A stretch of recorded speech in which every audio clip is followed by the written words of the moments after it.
જોરદાર શાક બનાવ્યું એટલે ભીંડાનું. હા એકદમ અલગ જ રીતે સ્વાદમાં એકદમ મસ્ત.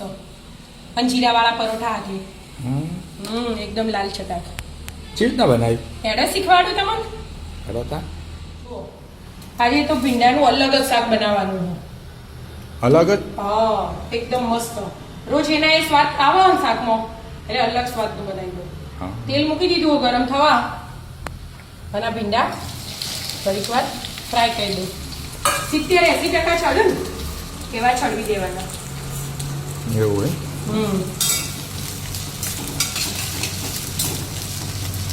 તળી દેવાનું. હા તેલમાં આપણું લેવાનું. એટલામાં બાજુ મસાલો બનાવી દો.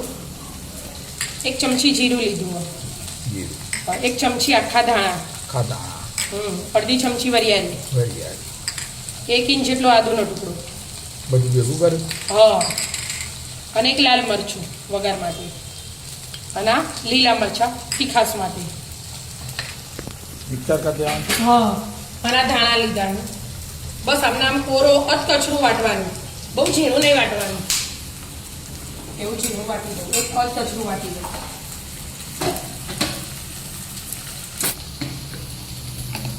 અધકચરું ચટણી જેવું થઈ ગયું.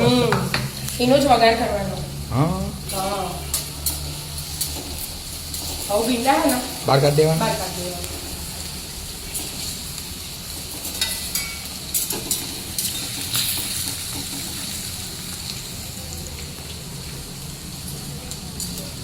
હા એ શાક મસ્ત લાગે એકદમ.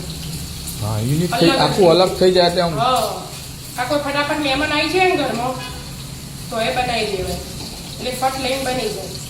વાર ના થાય. પેલા ભીંડાના શાકમાં તો ખાલી 2-3 વસ્તુ જ આવે. આમાં ધોણા ને બધું નવું આવી ગયું. એટલે ટેસ્ટ અલગ થાય ને, અલગ ટેસ્ટ ખાવાની જ મજા આવે. હા લઈ લીધા બધા. હવે આ તેલ હમણાં જ રાખ્યું, આટલું ઓછું એ કર્યું અને ધીમો ગેસ કરી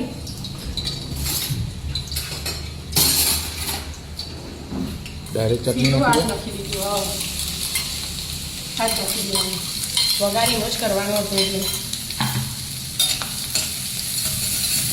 આ તો પતલી થઈ જાય. એટલે એમ થઈ ગયું. હવે એમાં આ ટામેટું એક ધોઈને રાખ્યું હતું ને એના શેણી લેવાનું. ગેસ એકદમ ધીમો જ રાખવાનો એટલે રાજી ના જાય. અને ટોમેટું શેણી લેવાનું અંદર. એટલે એકદમ ખટ્ટું મીઠું અલગ જ સ્વાદ આવે. શેણી દો. ટામેટું મસ્ત થઈ ગયું. પીસી કાઢ્યું. આવું નથી પીધા. અને આની ચમચી ને મરી પાવડર નાખ્યું.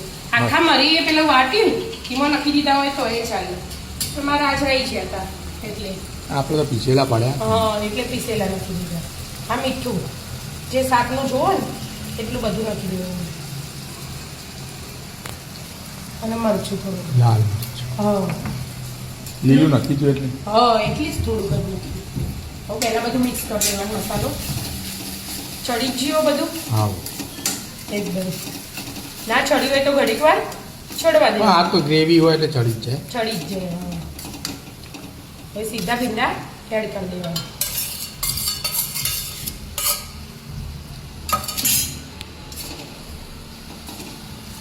અને આવું ચડવા દેવાનું. હવે આવી 2-5 મિનિટ ચડવા દેવાનું, વધારે નહીં. છમ તે તળાઈ જાય ને એટલે 70-80% ચડી જાય. હા. એટલે એકદમ અલગ લાગે મસ્ત. હા ચડવા દે. જોરદાર બન્યું હો ભાઈ શાક. આ આમચૂર પાવડર અડધી ચમચી અને અડધી ચમચી ધાણા પાવડર. ધાણા બે નાખી મિક્સ કરી દીધું. શાક શાક ચડીએ જ ફટાફટ બની જાય.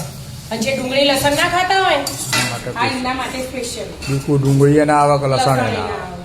હા હા અને સ્વાદમાં એકદમ અલગ જ. એટલા માટે આ થોડા ધાણા. શાક તૈયાર. કેટલી વાર કરી કોઈ વાર ના.